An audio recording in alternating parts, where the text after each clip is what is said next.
The man sitting alone at the park bench wasn't just any single father. But Sarah didn't know that yet.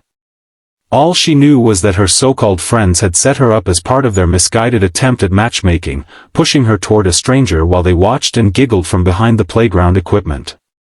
If you're enjoying this story so far, please hit that like button and subscribe to our channel for more heartfelt content that explores the unexpected connections that change our lives.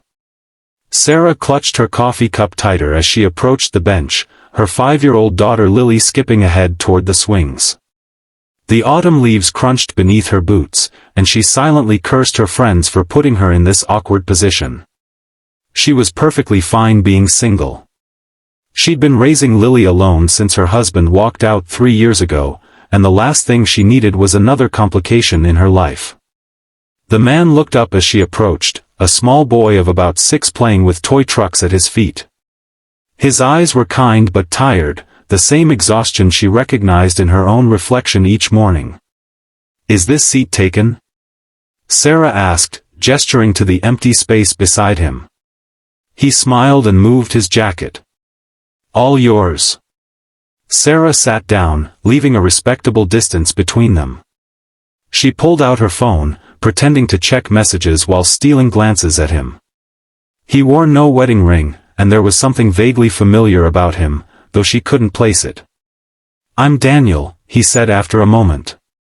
"And that's my son, Max." "Sarah," she replied. "My daughter's Lily, the one in the purple jacket."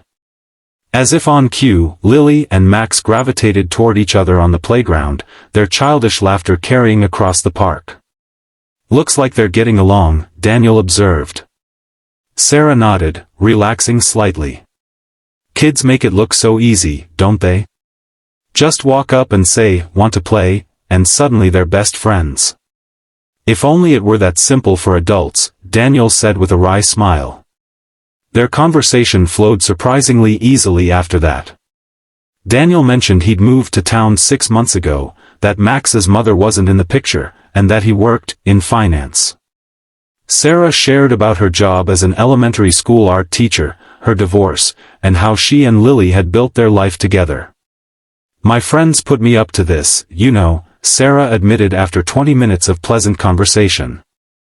"They're watching us right now, probably thinking they're brilliant matchmakers." Daniel laughed, a warm sound that made Sarah smile despite herself. "Well, I'm glad they did. It's nice talking to another parent who gets it." As they continued chatting, Sarah noticed a few people walking by doing double takes when they saw Daniel. One woman even took out her phone discreetly, as if taking a photo. Sarah frowned, confused. "Do you know those people?" she asked. Daniel sighed, his shoulders tensing slightly. "Not personally, no." Before she could ask what he meant, Lily and Max came running over, begging for ice cream from the vendor across the street. As they walked together, Sarah noticed more stares, more whispers. "Daniel," she said quietly as the children debated between chocolate and strawberry, "why are people looking at you like that?" He hesitated, then met her eyes directly. "I should have been more upfront. I'm Daniel Reeves." The name hung in the air between them. Sarah's eyes widened as recognition dawned. Daniel Reeves, the billionaire tech entrepreneur whose face had been splashed across business magazines and news programs for years. The founder of Reeve Tech, one of the most successful startups in history, who had mysteriously stepped back from public life 2 years ago. "You're..." Sarah couldn't finish the sentence. "Just a dad trying to give his son a normal childhood," Daniel said quietly. "After Max's mother died, I realized what really mattered. So I stepped back from being CEO, moved to a smaller town, and tried to start over somewhere people wouldn't recognize me." Sarah felt a flush of embarrassment. Her friends hadn't randomly picked a single dad, they'd recognized Daniel Reeves and thought it would be funny to send her over, probably expecting her to make a fool of herself. "I should go," she said, suddenly feeling like a pawn in a cruel joke. "Please don't," Daniel said, touching her arm gently. "This is the first real conversation I've had with someone who didn't want anything from me in a long time." Sarah hesitated, looking at Lily and Max laughing together over their ice cream cones, completely oblivious to the adult complications swirling around them. "I don't care about your money," she said finally. "But I do care about honesty." Daniel nodded. "Fair enough. Can we start over?" "Hi, I'm Daniel, single dad, former tech CEO, currently working remotely as an advisor while trying to figure out how to be a good father." Despite herself, Sarah smiled. "Hi Daniel. I'm Sarah, single mom, art teacher, and apparently the victim of a practical joke that might not be so terrible after all." That afternoon at the park marked the beginning of something neither of them had expected. Over the following weeks, their children's friendship blossomed, giving Sarah and Daniel plenty of excuses to spend time together. Playdates at the park became dinners at Sarah's modest home, where Daniel insisted on helping with the dishes and seemed genuinely delighted by her mismatched furniture and the children's artwork covering the refrigerator. Sarah learned that beneath the billionaire facade was a man struggling with grief and purpose. Daniel's wife had died from cancer 2 years earlier, leaving him to raise Max alone. The experience had transformed him, making him question the value of the empire he'd built. "I had everything society told me I should want," Daniel confided one evening as they sat on Sarah's porch swing after the children had fallen asleep during a movie night. "Money, power, recognition. But when Emma died, none of it mattered. I was working 18-hour days building a company while my wife was fighting for her life." Sarah reached for his hand in the darkness. "You couldn't have known.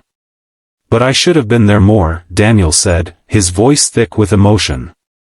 "Now all I want is to give Max what he needs, stability, love, a father who's actually present." Sarah understood that desire all too well. After her ex-husband left, claiming he wasn't cut out for family life, she'd poured everything into creating a secure, loving home for Lily. They didn't have much, but they had each other. As autumn turned to winter, Sarah found herself falling for Daniel, not the billionaire, but the man who built elaborate blanket forts with the kids, who burned pancakes on Sunday mornings, who carried Max on his shoulders through the Christmas market. But doubts lingered in the back of her mind. Their worlds were so different. What could she possibly offer someone who could buy anything he wanted? And how could she protect Lily from getting attached to another father figure who might disappear?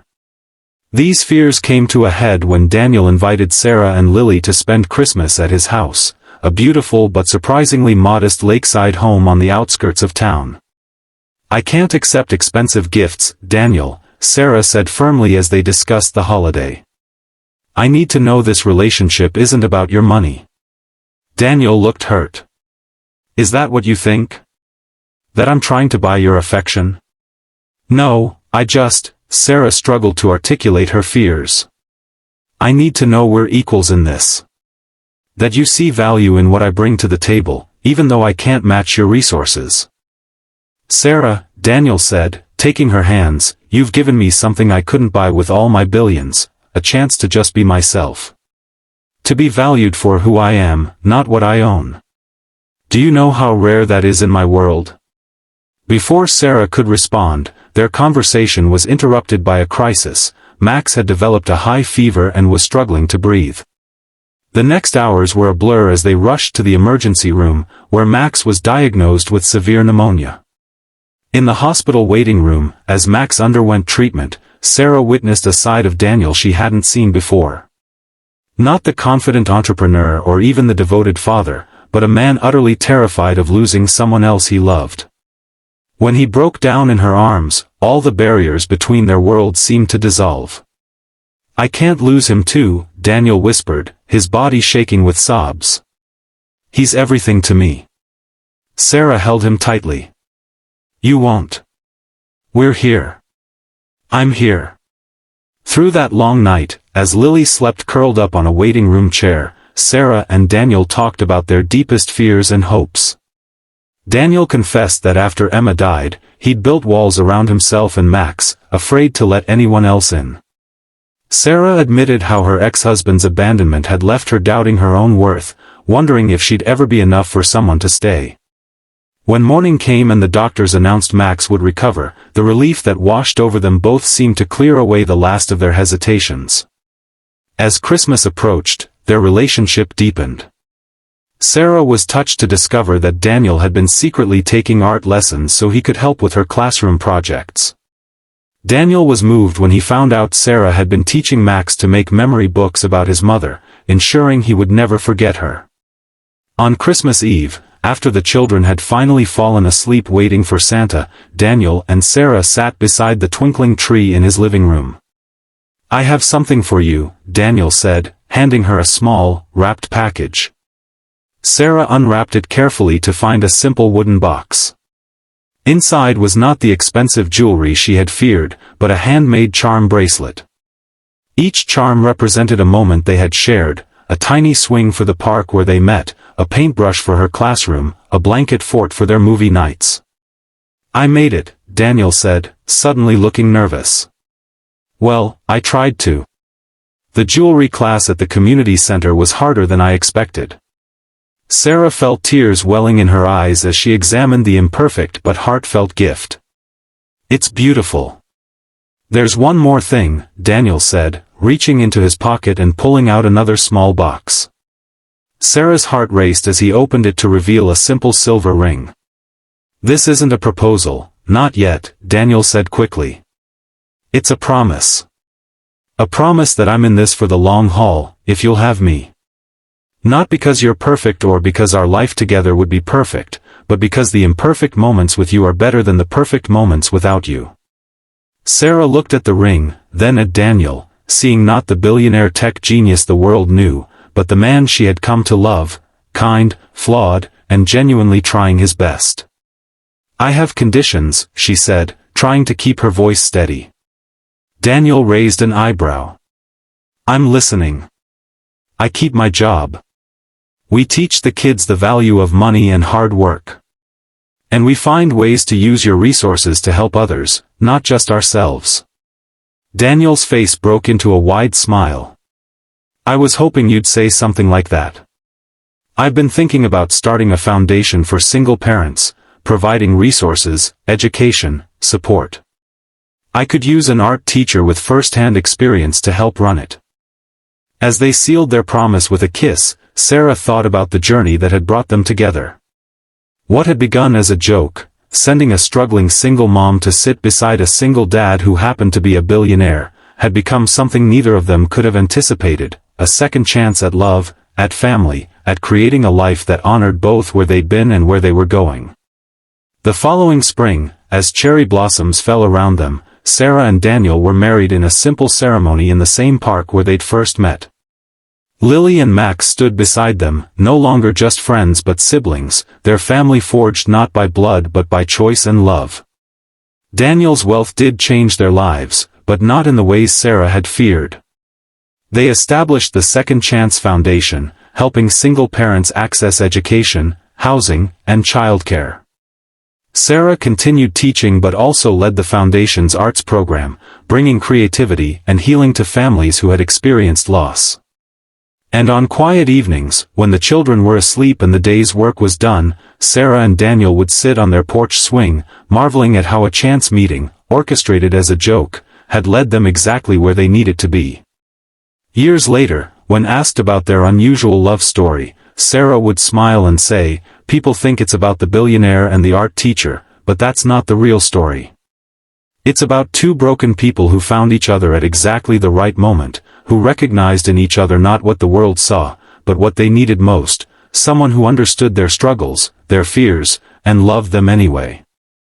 And Daniel would add, squeezing her hand, "The real wealth isn't in bank accounts or business empires. It's in finding someone who sees you, really sees you, and chooses to stay." If this story touched your heart, please don't forget to like this video and subscribe to our channel. We share stories of unexpected connections, second chances, and the beautiful ways lives can intertwine when we least expect it. Remember, sometimes what begins as a joke can end up being the greatest blessing of your life.